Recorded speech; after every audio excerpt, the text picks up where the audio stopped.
everybody, welcome to our May Focus. I'm Kristen. I'm Ryan. And this month our focus is Stress Busters. We are so excited to invite you on our journey of stress this month. It is such an important topic in our society.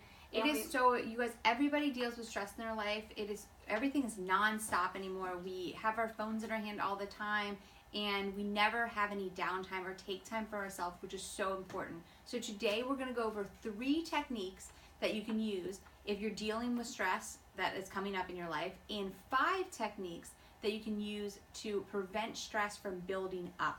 So these would be really helpful for you to bring into your life and, bring yourself a little bit more calm, make yourself a little bit more calm, and not let that stress take over. Yes. So Kristen will go over the first 3 techniques. Yeah, so the first 3 techniques to incorporate into your life are 3 steps to take if you are stressed. So this is if you're already to that level, if you are stressed. The first thing you can do is to take 5 deep breaths.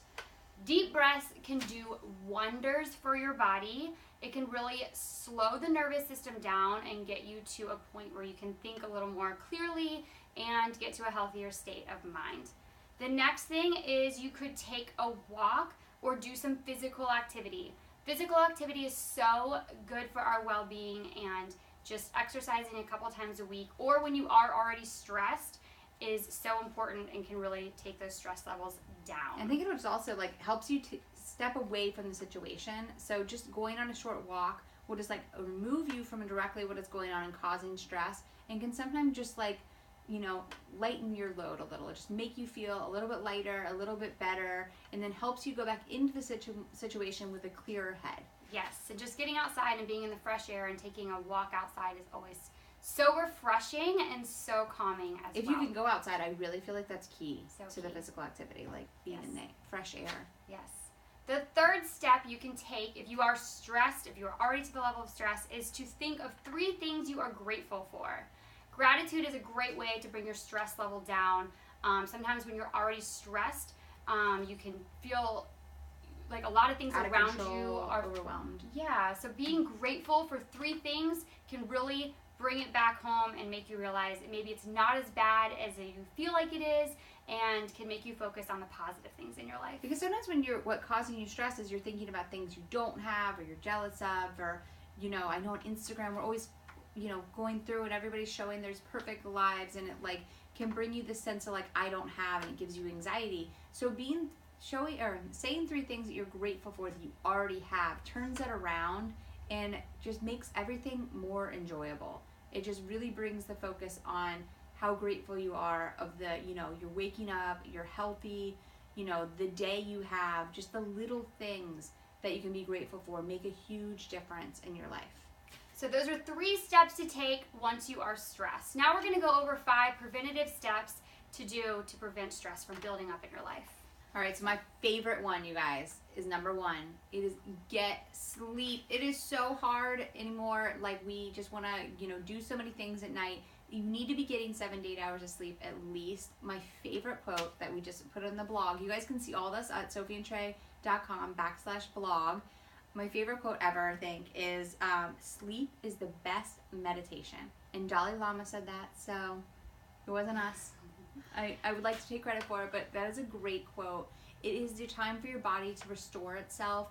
There's many times where there's things at night that just seem overwhelming, and when I wake up in the morning, I think, oh my God, I got the answer. I can conquer the world. It is so important. If you don't get your sleep, you're not giving your body the time it needs to rejuvenate itself, to be ready to take on the next day with a clear head and be ready to take on all the problems, because there will be issues. There always will be issues. You can't control other people. You can only control yourself and your own reaction.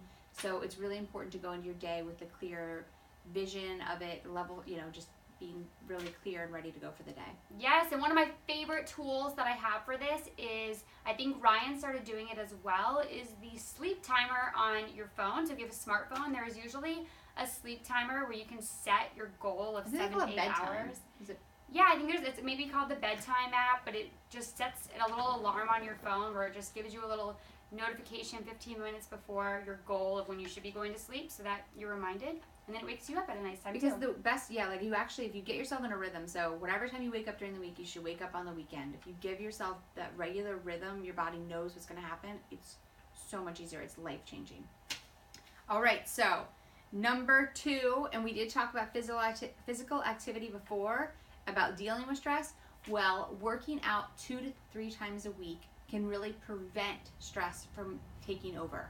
So that's really important, you guys.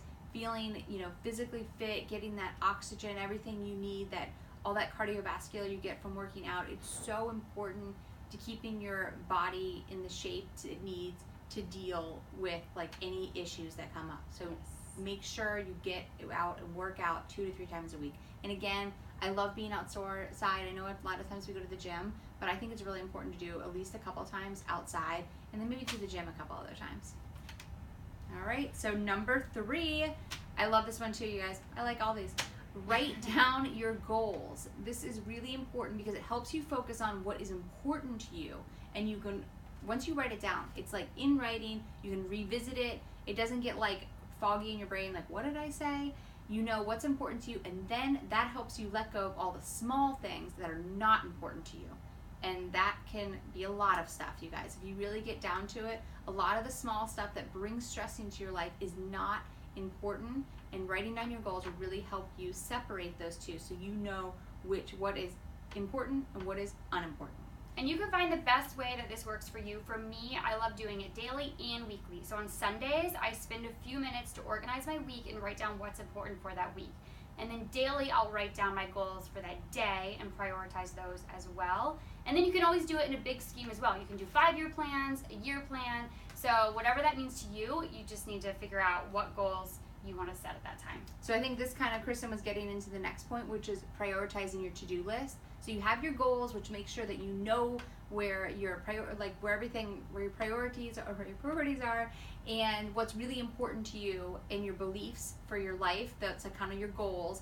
And then you have your to-do list. And when you have your to-do list written down, again, you can visit that list and you can prioritize what is important and what is not, and what can be eliminated. Anything that's unnecessary, that's just going to cause you stress, and that can be eliminated. Sometimes you can see too by a list, I do this a lot, is that when you actually write it down, you're like, wow, maybe I can't accomplish all of that tomorrow. And then it helps you like move things out and make goals reasonable for like lists that I can actually get done. So then I accomplish that list and I feel good about myself and it keeps me going. All right, and then we got one more, which we love. I think both of us like have started doing this in our lives, and we hope that all of you guys take this on too. It is a power down routine, and this is very hard to do. I'm not going to lie, but it will astronomically help your sleep. And again, sleep is going to help rejuvenate you for the next day. So 2 hours before bed, don't eat. So if you go to sleep at 9:30 or 10, which might be my bedtime, I'm not eating past 7:30. Like, cause 7:30, like all food is put away. After that, I enjoy herbal tea. I drink water to hydrate myself for the night, because overnight your body gets dehydrated. So hydrating yourself can be really helpful. So 2 hours before bed, stop eating. So no midnight pizza runs. And then definitely the next one is my favorite. This is Christmas. You gotta turn the screens off an hour before bedtime. This is including your smartphones, your TVs, all of those screens, which is such a challenge for so many of us, because friends will call or you get work emails still, and it's so tempting to want to tend to those notifications and acknowledge them, but it's super important for your well-being to shut it down and focus on yourself. And if your kids, focus on them at the time, and make sure that you're doing your power down routine for the evening. And then the last few things that we just have ideas for you to do with your power down routine is take a bath. Like I said before, an herbal tea. I love ginger tea. Kristen has recently introduced me to this, and I'm obsessed. I do ginger tea and lemon. So great option. Lemon water. Reading. Getting out a book and reading. It can be like so great. You can learn so many things. You like make your intellect grow. Just because you graduate from school does not mean you should stop growing. Like grow the rest of your life. That's what keeps you young and vibrant and everything. So we want to challenge you to join the Stress Busters month of May. Take the 3 preventative steps and take this month to really notice when you do get stressed, what makes you stressed. So take the 3 steps to learn how to deal with and bust through the stress, and then take the 5 preventative steps to make sure that we don't let stress take over your life and you prevent it from building up. So we hope you guys love this month, and we hope you feel like it improves your life and that you can be a little more stress-free. So thank you all for watching, and make sure to check out the full series at sophiatrey.com/blog.